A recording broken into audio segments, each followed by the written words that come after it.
Hello students, welcome to Legacy IAS Academy. In today's video, we are going to discuss about how Trump's policies are reshaping global relations. Because you know that just after taking the oath of presidency on the 20th of January, Trump has signed so many political executive orders, as well as he has changed a lot of the policies that has changed or transformed itself as compared to the other administration or the previous administration. Also, if we talk about the second term of President Trump, seems to have a renewed sense of confidence and power, which was missing in his first term of presidency. So he has made or continuously made headlines with his recent actions. These can be such as challenging of constitutional norm by ending of the birthright citizenship, which was granted under the 14th Amendment to the US Constitution, issuing of executive orders related to various spheres of people's life, and delivering a fiery global address. Now, in the first week himself, Trump has signed 26 executive order, which is many times higher than what Joe Biden did in the first week. And these orders have reshaped the country's stance on various issues, whether it is related to the climate change, whether it is related to the immigration, or whether it is related to the supply of foreign aid. For example, Bangladesh, which was one of the largest recipient of US aid program, is facing a problem because Trump has suspended the delivery of the aid under the United States aid. So, recently we talk about the first major flashpoint is the US relation with Colombia. Colombia is a country in the South America. So there the Colombia and US are at conflict with each other related to the matters of trade and immigration. The reason was very simple. The Trump has recently announced that he is going to impose 25% of tariff on the Colombian imports to the United States. And the reason is because he has said that it is nothing but a part of the sanction or the sanction program he is going to start to punish the country, because the Colombian president earlier had not allowed the US military flights that were carrying deported Colombians who were living in the US illegally to be land in the Colombia. So that has rattled a nerve in the this we can say Trump's administration, and that is why the decision has been taken. On the other hand, talk about the Colombia president. He has said that he was concerned about the treatment of the migrants, and he also was trying to appease Trump, but it seems that it has failed. Then again, he took a U-turn and said that he will also retaliate, and Colombia will impose 2 times more tariff, that is 50% tariff on the US import. But again, this move has backfired because Trump has not budged, and then now in a turn of events, we can say Colombian president has agreed that he will send his own flights to bring the deported migrants from the United States. So situations may lead to, obviously, if we talk about the tariff and all that, if indeed US imposes tariff, Colombia imposes tariff on US import, in that case a trade war might result, which will affect various industries and consumers on both sides. And in today's modernized world, in today's globalized world, we can say the trade war between any two countries will have its ripple effect on the other countries as well, and the effect can reach as far as India. And before that also, Trump has carried out a nationwide immigration rate, because that is what he has promised during his poll promises, and he has kept those promises at least to appease his core vote or core support base. So a lot of mass deportation rate has been carried out by the we can say law enforcement agencies of the United States. Especially they are targeting communities living in the Chicago, in another part of the country. Not only that, the Trump's border jar, he has said that Congress should increase funding for the border effort, which included a need for 100,000 migrant detention center beds, because along the US southern border, that is along with the Mexico, there are a lot of people who are trying to illegally enter into US, and these people are not only coming from US, these people are coming from a number of countries as far as India, Bangladesh, Pakistan as well. The other area where Trump has caused a controversy is related to his stance over Greenland and Canada. Today we know that Greenland is an island that is situated in the northern part of the hemisphere, or we can say to the east of the United States. However, it is governed and managed by the Denmark. So Trump has said, and he has rekindled a long-standing controversy where he has appealed to the Denmark to hand over the control of Greenland to the United States. During earlier time, it was just considered as nothing serious, but recently again he has given the statement in a public that I think we are going to have it. He has said that Greenland will fold, and the Greenland will allow the transfer of Denmark will allow the transfer of Greenland to the Canada. So this move has sparked concerns about the implications of US control over the autonomous territory, that what kind of policy US government under Trump is going to unleash. Not only that, interestingly, Canada, which is a sovereign state, Trump has many times referred it as a 51st state of United States, and he even went further and called the then president of Canada, Prime Minister of Canada, Justin Trudeau, nothing but the governor of Canada, because US considered Canada as a state.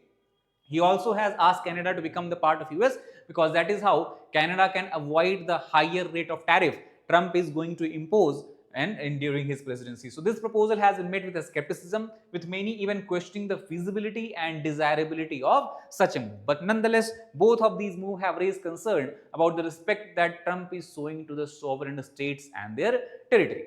Not only at the international in the international arena, but also he is facing a lot of controversy and criticism in the domestic arenas. For example, he has pardoned almost all the Capitol rioters, who are also called as Jan 6ers, because when the Trump lost the election in 2020, his supporters went and climbed on the Capitol, attacked the Capitol, and caused insurrection. So the President Trump's decision to pardon and commute the sentences over more than 1,250 individuals convicted of such kind of crimes has ignited a fierce debate. Vice President J.D. Vance we talk about, he also has defended the move early, but now he has reversed his initial stance to support the blanket pardon. Now, Democrats obviously are not happy with this step, and they even have asked and have decided to pass and introduce a resolution condemning the pardons, and also they have asked that they'll ask the Republicans to clear their stand, that what is their stand on the pardon and also the insurrections of the January 6th. Now, also Israel and Palestine, which has been in news for past few years, especially after the attack of Hamas on the Israeli territory, the Trump has taken a stance that has confused many people. For example, he has said that the Palestinian refugees should be resettled in the neighboring countries of Egypt and Jordan. In this context, he said that he has already discussed the idea with the Jordanian King Abdullah II, and he is planning to speak with the Egyptian president as well, so that from the Gaza region, the Palestinian refugees can go in these areas. Now, he also has said that this settlement of refugees need not be only temporary, rather it can be permanent as well.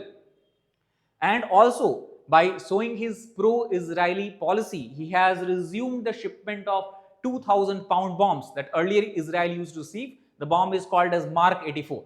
Now, during the Biden's presidency, the export of this bomb and the shipment of these bomb has been stopped. The reason was because it is believed that the execution of this bomb can kill people that are 300-400 meters away from the site of detonation, and also can damage and injure people in the range of 800 meters. So it was kind of considered as a killing machine, and that is why the export of this bomb has been stopped. But again, Trump has basically allowed it.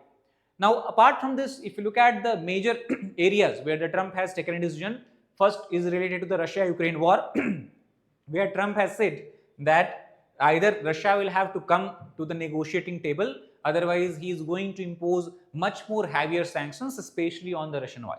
And because of this, Putin also has clearly stated that he is willing to participate in a discussion and dialogue with President Trump to discuss about how the Russia-Ukraine war should end and how the peace can be ensured in the region of the what you can say military activities. So that is where also Trump has taken a what you can call as a strong decision. Then his decision to withdraw from two major organizations. One is the World Health Organization, which also will affect India, because WHO was involved in a lot of programs. It was receiving fund from the USA, and these programs were being implemented in India. So now US, since it was the largest donor to the WHO, it will reduce the overall money that WHO has with its disposal, and that will affect India and other developing countries also. Plus, as far as the climate change is concerned, US being one of the largest emitter of carbon dioxide greenhouse gases in the atmosphere, its decision to pull out from the Paris Agreement, where countries had to limit the global temperature rise by the end of century to 2 degrees Celsius, and even if possible up to 1.5 degrees Celsius, that seems very, very unlikely. And as per the recent report, we are going to shoot that target, overshoot the target, and global temperature rise can even go up to 3 degrees Celsius and higher by the end of 2100. So these are the decisions that has been taken by Trump, which has affected not only US but the entire world also. Now, one other recent decision that we can talk about him is something that is related to the assassination files of Martin Luther King Jr. So in this context also, the family of MLK Jr. has expressed their emotional response to President Trump, and they have asked to reconsider their decision to declassify the records related to the assassination, and they have described it as a deeply personal family loss. Also, the family have said that if the Trump cannot not go ahead with the declassification, at least the family should have the first right to review the files before their public release, because obviously it highlights their ongoing pain and desire for transparency regarding the events that surrounded the king's tragic death. So a lot of decision has been taken by Trump, both affecting the domestic or we can say American citizens within USA as well as the entire world including India. But how this entire decision is going to affect countries in the coming future, we'll have to wait and watch and see what else Trump holds in his pocket. So that is all for this particular video. Thank you very much.